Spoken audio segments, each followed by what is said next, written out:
A sunspot cycle is essentially, these are sunspots, and what happens is these come and go.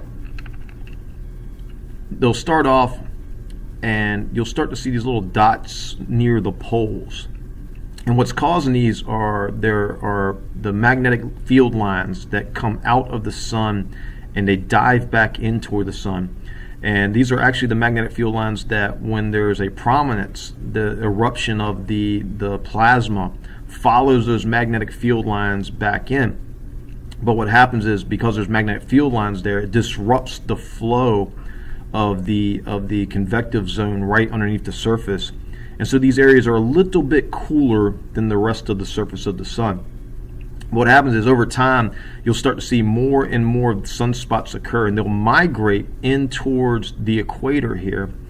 And then over time, you got to remember, the sun is not a solid surface like the earth. It's all gas. And so certain levels of the sun are rotating faster than other layers of the sun. They doesn't all rotate together.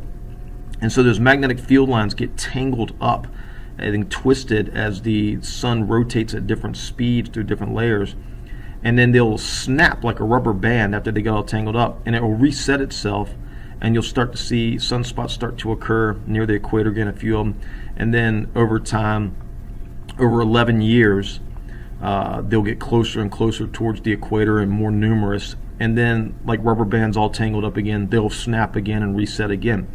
So this is what we see over here, the number of sunspot cycles, where we have the numbers go up, and then they reset themselves about every 11 years.